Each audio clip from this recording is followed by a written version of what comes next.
കിടന്നമറിഞ്ഞ് കിടന്നമറിഞ്ഞ് കീഞ്ഞ് പാഞ്ഞ് ലോകം മാറി വേലി ചാടി വളപ്പ് മാറി തേടി ചാഞ്ഞ തോടി ചാടി മെയ്യറിഞ്ഞ് കാലറിഞ്ഞ് ഞാനകന്ന പാത മാറി കാലിലായ ചോടി മണ്ണ് തട്ടി മാറ്റി ഞാനലഞ്ഞ് കൂടി വിട്ട റൂഹ് മാറി കാറ പൊള്ളി മൂർച്ചയേറി ചിന്തയൊന്നൊരുന്നമൊന്ന് വന്നണഞ്ഞ് മുന്നിലിന്ന് വെക്ക് പിന്നെ മോനത്തേക്ക് മൂഷിലായി থেকে বেরিয়ে এই রাস্তাটা ধরো বাঁদিকের রাস্তা সবকটা জায়গা দেখবো আমার এগুলো।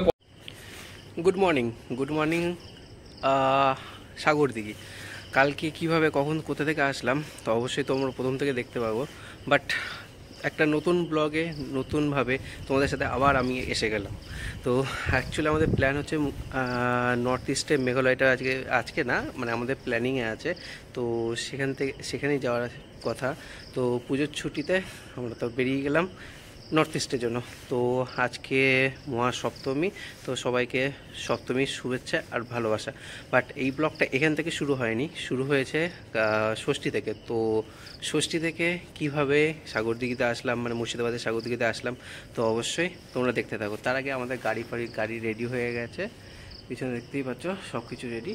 আর আমরা এখানে থেকে একটু পরে, এখন বাজে প্রায় 5টা 10-15 মতন। তো এখান থেকে আমরা এখন বেরোবো। তো বেরিয়ে আমাদের আজকে টার্গেট আছে আলিপুরদুয়ার পর্যন্ত, বাট কতটা হবে না হবে জানি না, বাট চেষ্টা করবো। বাট ব্লগটা প্রথম থেকে দেখতে থাকো তোমরা, চলো।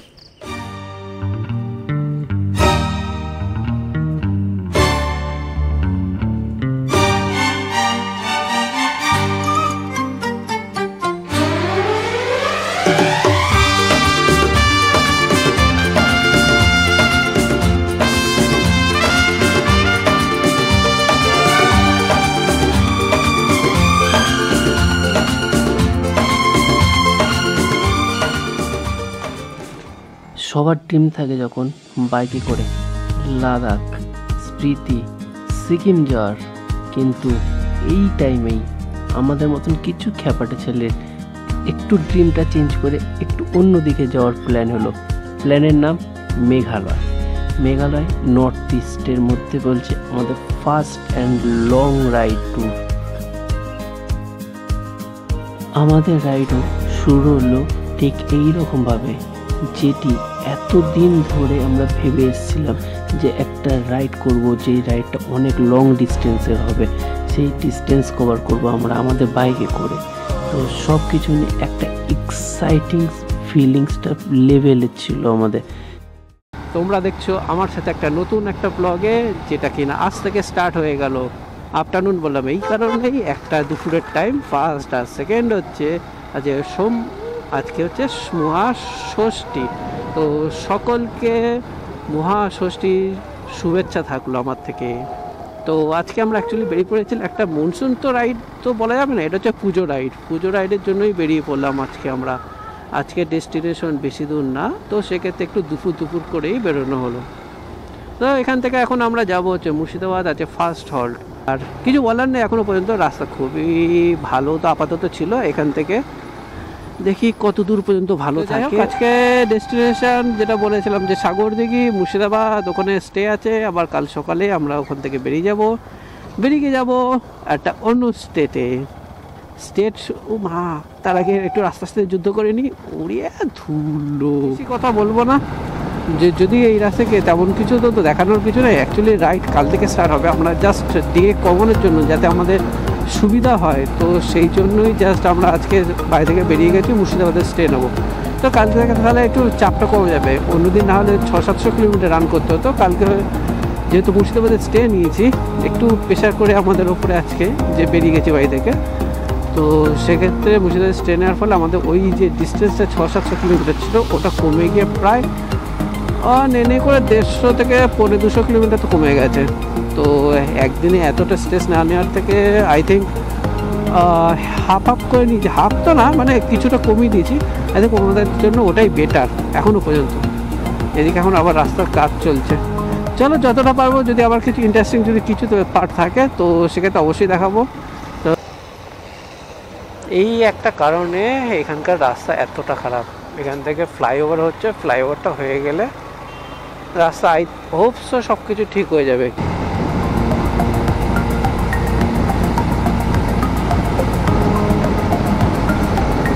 এখান থেকে সোজা কৃষ্ণনগর, বাদিকে চলে যাচ্ছে কল্যাণী। এই ব্রিজ যতদিন না হবে ততদিন এই রাস্তা এরকম থাকবে। অবশ্য ব্রিজ হলে এই রাস্তাটা অনেকটা শর্ট হয়ে যাবে। যারা এই সাইড দিয়ে রাইডিং নর্থ ইস্টের যে যারা প্ল্যান করো, তো তাদের জন্য এই দিকের রাস্তাটা খুবই মানে এই একবার ব্রিজটা হতে দিলে তারপরে এখানে পুরো রাস্তাটা শর্ট হয়ে যাবে, অনেক টাইম বেঁচে যাবে। তাও তো দুপুরবেলার টাইমে দেখছি এখানে জল ছিটিয়েছে, তাও তো ধুলো কম খাচ্ছি। জল যদি না ছেটাতো তাহলে বুঝতে পারছো তোমরা যে ধুলো কী হচ্ছিল, মানে হতে পারে। ওরে বাবারে, এইসব ভাবলেই কেমন টেনশনে চলে আসে। এখন অনেক এখন আজকে থেকে টেনশন করে কোনো তো লাভ নেই, বহুত পথ বাকি, আপ ডাউন বহুত পথ বাকি, লাইফে ফার্স্ট টাইম।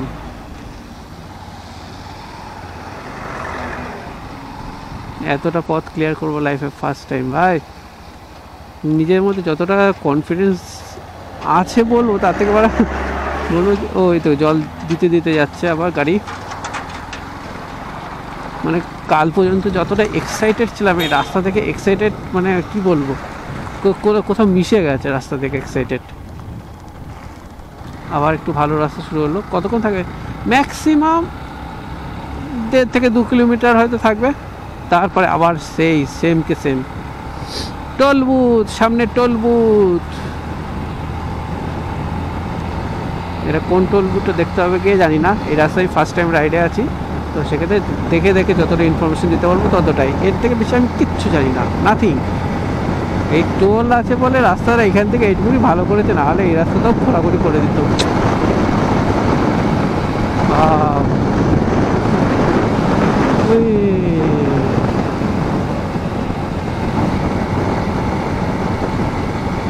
ভাই অনেকক্ষণ পর একটা ভালো রাস্তা প্যাচটা পুরো পেয়েছি, তাই একটু টেনে নিই, নাহলে তো পৌঁছাতে অনেক রাত হয়ে যাবে। তো সেক্ষেত্রে প্যাচটা খুব সুন্দর, হাইওয়েটা যেহেতু আছে, তো এখান থেকে দেখি কত দূর পর্যন্ত আছে, প্রায় 4-5 কিলোমিটার। তো মানে প্যাচটা সুন্দর পেয়েছি এখনো পর্যন্ত, দেখি আর কত কিলোমিটার আছে। আর এইদিকে তো সিনারিও তো কী কর ভাই, ধান চাষ হচ্ছে এখন।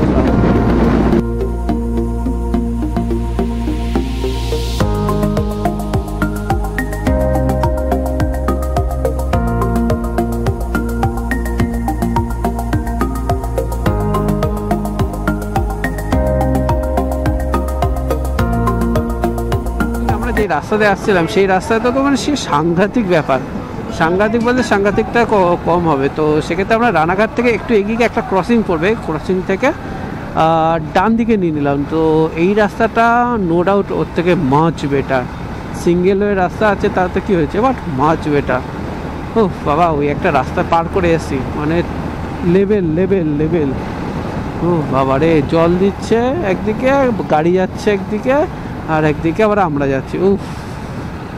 তো এই রাস্তা অ্যাকচুয়ালি রানাঘাট থেকে পার করে এসে, মানে ক্রসিং করে এসে এই রাস্তা কৃষ্ণগড়ে পালপাড়া কোনো একটা জায়গা থেকে উঠে যাবে। ওখান থেকে সাগরদিঘি মোটামুটি আরও হয়তো 60 কি 70 কিলোমিটার হয়তো বাকি থাকবে। তো চলো, রাস্তা আপাতত রাস্তা ভালো, হয়তো এখান থেকে একটুখানি কনজেস্টেড এরিয়া আছে, কারণ পুজো হচ্ছে সামনে, আছে ষষ্ঠী বলে কথা। তো সেক্ষেত্রে এখান থেকে কি বলবো,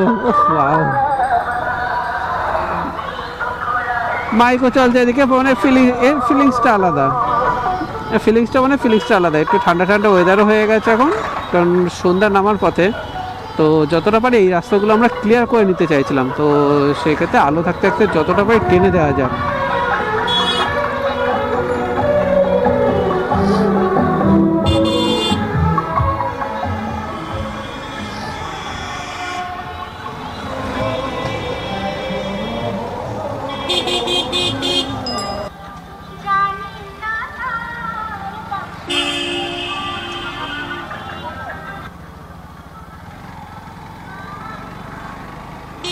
ও সিনিক বিউটি। এখানে এত র্যাপ নামিয়েছে, পুলিশ দিয়েছে।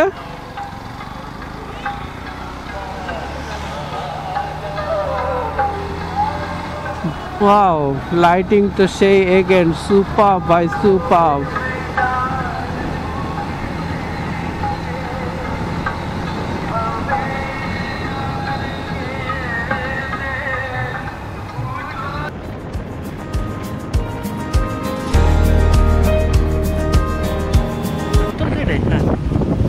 ভাই আজকে দিনের থার্ড টোল, এটা কী টোল? এটা কৃষ্ণনগর ভারতীয় রাষ্ট্রীয় রাজমার্গ, আর দেখতে পাচ্ছি না ওইদিকে। ও কৃষ্ণনগর বহরমপুর টোল। ও আপাতত রাস্তা তো ঠিকঠাক, চুমু চুমু রাস্তা। প্রায় 130 কিলোমিটার জার্নি হয়ে গেছে। তো এখন পর্যন্ত ফার্স্ট চা ব্রেক বহরমপুর রোডের ওপরে। সুন্দর পরিস্থিতি, আহা ট্রেনে তো হেভি মজা। এখানে যে যা আসবে বহরমপুর রোড এটা খুলে দিয়েছে বলে এটা অসাধারণ, মানে অসাধারণ একটা বাট অসম। লাস্ট যত কিলোমিটার এসেছি রানাঘাটের পর থেকে পরবর্তী রাস্তাটা সত্যি মাচ বেটার, বাট এই বহরমপুরে হাইওয়ে বাইপাস তো আরও বেটার। চলো নেক্সট দেখা হচ্ছে আবার। শিলং থেকে বেরিয়ে এই রাস্তাটা ধরো, বাঁদিকের রাস্তাটা, বাঁদিকের রাস্তার সবকটা জায়গা দেখবো। আমার এগুলো করা রয়েছে, ঠিক আছে? সবকটা রাস্তা দেখবো, দেখার পরে এইখান থেকে এসে এই চেরাপুঞ্জিতে থাকবো। যদি সময় থাকে তাহলে এটা দেখবো, আর যদি না থাকে তাহলে চেরাপুঞ্জিতে এই জায়গাটা স্টে করবো। নাম কি ওই জায়গাটা? চেরাপুঞ্জি। না না, চেরাপুঞ্জি যেখানটা দেখবি বলছিস এটা হচ্ছে আছে তোর, মনে হয় হচ্ছে তোর জুম কর, রেইনবো ওয়াটারফলস আছে। রেইনবো ওয়াটারফলসটা। আর ওখান থেকে বেরিয়ে ওই তো বললাম এখান থেকে আর নেই রাস্তা, এখানে না, ওখান থেকে তো রিটার্ন করবি, তো রিটার্ন করে তো চেরাপুঞ্জিতে গিয়ে স্টে করবো। হ্যাঁ, তারপর দিন নেক্সট দিনের টার্গেট আছে, নেক্সট দিন হচ্ছে এখান থেকে আসবো হচ্ছে তোর ইয়েতে, জুম আউট কর তোর কি নাম এর জায়গাটার নাম?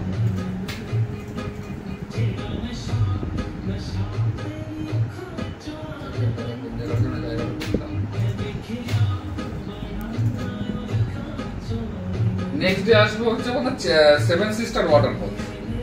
সেভেন সিস্টার তো এখন শুকনো হয়ে গেছে। না না, সব ওই এইখান থেকে একটুখানি এগেলে সে ঠিক আছে, তো সেভেন সিস্টার করে গার্ডেন অফ কেভস এ যাবো। গার্ডেন অফ কেভসটা হচ্ছে দারুণ জায়গা। ওটা মানে ওই যতগুলো কেভস আছে না তার মধ্যে সবচেয়ে বেস্ট জায়গা হচ্ছে গার্ডেন অফ কেভস। এইটা ঘুরে এখান থেকে এসে থাকবো হচ্ছে ওয়াকেন ভিলেজে, যেখান থেকে ট্রেকিংটা শুরু হয়। স্টে করলাম, পরের দিন সকালবেলা ওখান থেকে বাম্বু ট্রেক করবো। বাম্বু ট্রেক করে বেরিয়ে আসবো হচ্ছে ডাউকি রিভারে। ডাউকি রিভারে স্টে নেবো, ওখানে ক্যাম্পিং সাইট নেবো নিয়ে। আর এই যে সাইডের রাস্তাটা গেছে না, এটা যদি ঘোরার ইচ্ছা হয় তো ঘুরতে পারি। ওটা হচ্ছে বাংলাদেশ বর্ডার, হচ্ছে বাংলাদেশ বর্ডার একটা চোখের সামনে থেকে দেখি, মানে তো গেলে মানে এইটা গেলে নিয়ে এটা যদি এটা হ্যাঁ হলো। তো এবার নিয়ে ডাউকিতে স্টে করে পরের দিন এইখান থেকে বেরোবো হচ্ছে পিভি একটা ওয়াটারফলস আছে, পিপি ওয়াটারফলস। হ্যাঁ, ওয়াটারফলস হয়ে এই রাস্তা দিয়ে আরো কয়েকটা পরে এই রাস্তা দিয়ে পরে এই সব জায়গা থেকে এসে এখান থেকে কভার করবো হচ্ছে এলিফ্যান্ট ওয়াটারফলস, ক্যাথিড্রাল ফলস, যেগুলো শিলংয়ের মধ্যে পড়ে। ওয়ারিচড়াটা কোন দিকটা পড়ছে তোর দিকে? ওয়ারিচড়া এখান থেকে এই শিলং থেকে অন্য দিকে যেতে 300 কিলোমিটার ওখান থেকে ওয়ারিচড়া। ওটা পরে দেখা যাবে, যদি দিন বেঁচে থাকে তাহলে দেখা যাবে, ঠিক আছে?